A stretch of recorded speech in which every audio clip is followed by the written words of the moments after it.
Eu nunca... Con Iago Gordillo. Hola Maite, como ides? Pois eu por aquí facendo o planning da desescalada, porque é unha cousa complexa.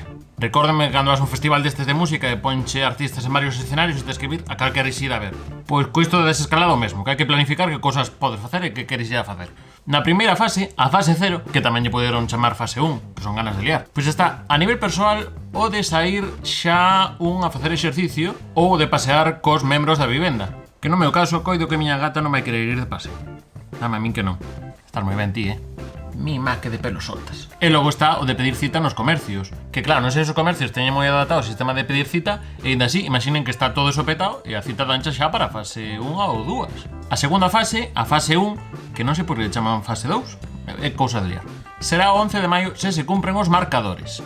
A novidade grande é que xa podemos reunirnos en pequenos grupos e, por exemplo, nas terrazas, que estarán a un 30% do aforo. Para que nos fagamos a imaxe mental, unha terraza que normalmente tiña 6, agora vai ter, pois, 2 mesas. Así que as quedadas para as terrazas van ser un pouco como o xogo ese das sillas. Que imagino que o plan que hai que facer é cada un que baixe e o que baixe unha mesa que se sente e que avise o resto onde estamos e imos pa ali.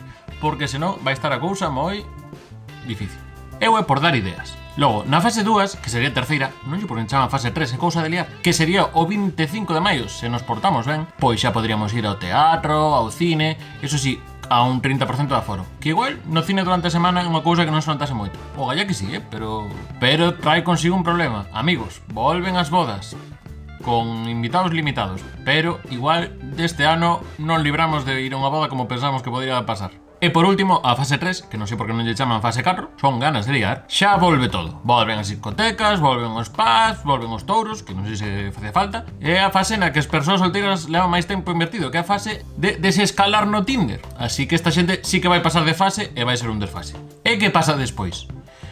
Pois despois chega a nova normalidade, porque chamarlle normalidade a normal non quedaba ben. Pero para iso ainda falta, así que pase niño e consentidiño. Bueno, pódense suscribir por aquí, por estos. Aquí teño un vídeo e aquí unha suscripción. Ou ao revés, é que non vexo.